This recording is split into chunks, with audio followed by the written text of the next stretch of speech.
You losing, showing up, and Ronda losing and not showing up.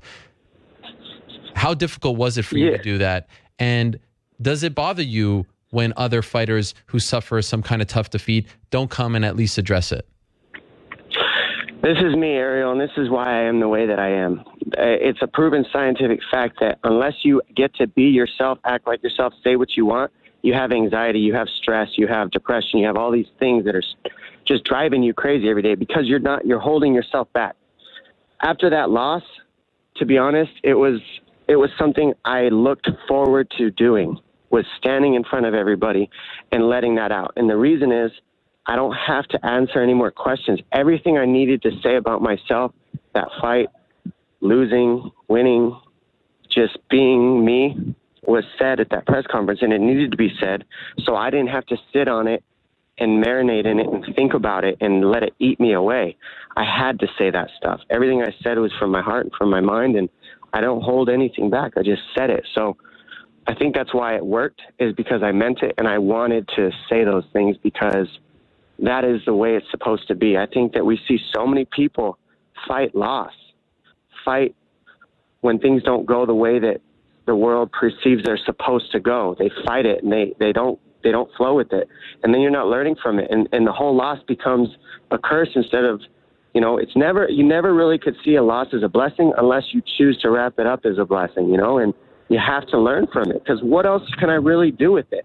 Just sit and be sorry and sad about it, and then it does nothing for me. I might as well make the best of it. And that's all I can do. Those are my two choices.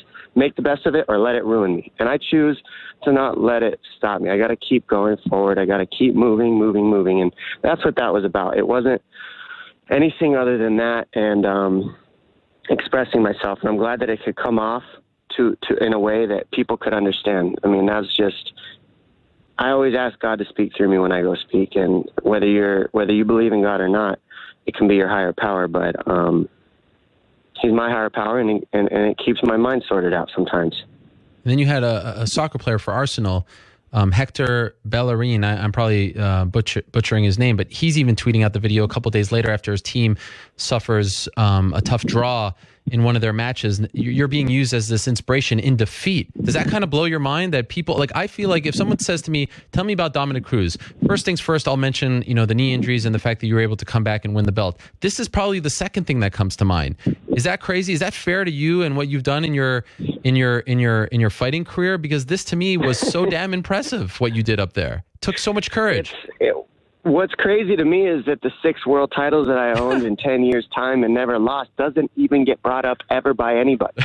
It's always, you had knees, you're blown out, you've had a lot of injuries you've gone through. Thank you for being an example of that for me, Dom, and the way you handled that loss. And your Joe Rogan podcast was amazing. That's all I hear about. I don't even hear about any win I ever had, any title that beating Faber twice, fighting TJ coming back after 3 years, beating Demetrius Johnson, beating Scott Jorgensen to become the very first UFC bantamweight champ ever. All these things, never, because it's almost like it was perceived to happen. Like people expected that to happen. Nobody expected me to be be a fair loser, I guess. I don't know what people expected from me, but it's clear to me that the one thing that wasn't expected out of me was to be a fair-minded individual through loss, through being beaten, because I'd been successful for so long, and I was blessed to be successful for so long. I always said that. I never said that I deserved anything. I said that I earned it. I worked for it. Nobody deserves a thing. Everything we got can be taken from us just as fast as it's given. Nothing's ours. That belt doesn't belong to me, no matter how many times I defend it. It doesn't belong to Demetrius. It doesn't belong to Cody. That thing is up for grabs every single time we win it. Nothing we have is ours. That's all just a facade. Amazing. Have you ever considered doing motivational speaking? Because the way your mind works, I feel like would be perfect for it. Yeah, I've heard that from people, and it's something that, it's an avenue I think that I could possibly move into, just because the things that I've been through, I've had to motivate myself for so many years, Ariel, coming from nothing to trying to move into something.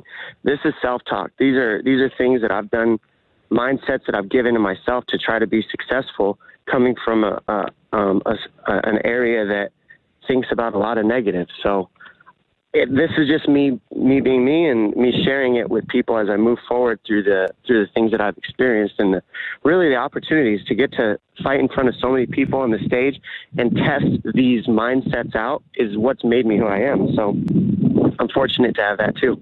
And just a couple more things, Dom, before we let you go. You're doing the broadcasting now, and you've been doing this for a while, but now you're getting to be on the pay-per-views sometimes alongside Anik and Rogan. And again, I'm not blowing smoke up your butt. I've told you this privately. I think you do a phenomenal job. I love listening to you break things down. But it's also funny how at times it feels like you're kind of challenging Joe.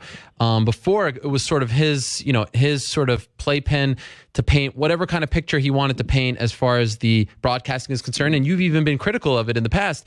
And at times I feel like you kind of come back and say, well, not quite. I don't really. And I love that. I love that sort of conflict. Is that something that you consciously do, or is it just coming up? And have you noticed that conflict as well? I don't really notice the conflict because me and Joe, to me personally, and I think Joe would agree, have a good chemistry. I went on great chemistry and talked to them first. I talked to him a couple times, and what makes it cool working with Joe is he doesn't shut down when you do challenge. He doesn't get mad. He doesn't get offended. He doesn't say he has a problem with it after the show ends. He's perfectly okay with everything, and so am I. And I think that's why the chemistry works with him and I, because he doesn't always agree with what I say either. He's a jiu-jitsu-minded strategist when it comes to grappling. I'm a wrestling-minded strategist when it comes to grappling. And I mix the jiu-jitsu in with my wrestling. So he doesn't have the wrestling. He didn't focus on that. He focused on jiu-jitsu and the finish, and that's his focus. So it changes the understanding of grappling completely when you have two styles mixed into one compared to one style to be dominant. And jiu-jitsu is dominant in Joe Rogan's mindset, and to me it's a mixture of wrestling and jiu-jitsu that makes jiu-jitsu favorable in these fights these days with control. So as we discuss this during the fights, it just comes off as a good discussion to me. I'm not trying to challenge him. He says certain things, and if I don't agree, I say I don't agree. I tell the world my opinion. Now, instead of just one opinion, you have two. Yes. So I think that's just the way I'm looking at it. I'm not looking at it like Joe's wrong and I'm right. It's more, let's let the world bite onto these two opinions instead of this one opinion, and together everybody can come up with what they think at home. Remember that the point of that job is to be bigger than yourself. Yep. Ariel. It's not about me being right or Joe being right or trying to say I'm the best. It's about putting the fighters out there, explaining what they're doing for them, explaining why they're fighting the way they're fighting, why their style makes them move this way, why they do what they do, and getting their stories out there. This is their one stage for 5 to 25 minutes. And if I'm making this about me and I'm right, then what am I really doing? And then you're not doing your job, and then you don't do as good of a job as you can. The reason why I think me and Joe work well together is because it has to be bigger than the fighter. When I speak, I'm speaking for the fighter, on the fighter's behalf. I'm speaking for all fighters and to get the style out there so people can understand. And when you make something bigger than yourself, good things happen. Passion gets behind it, and it becomes selfless and it becomes good. And I think that's why it works out. And for the record, I'm not suggesting that you guys don't get along or that you don't complement each other. In fact, I think that you're the perfect yin to his yang, and I think it works beautifully. And I get the impression that Joe is an ego-free broadcaster, which is a rarity in broadcasting, and that's why I think it works so well. I love it. I love the dynamic. One last quick thing before I let you go. Demetrius Johnson moves up to 135 right now and is in the conversation with you, Cody, TJ. Can he hang with you guys, or is the discrepancy too big? Should he stay at 125 in your opinion?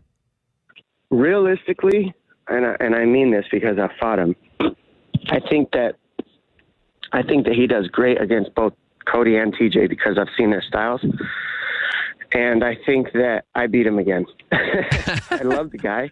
I do. I think that he's probably one of the nicest human beings I've ever known in my entire life. Yeah. And I have nothing but respect for him.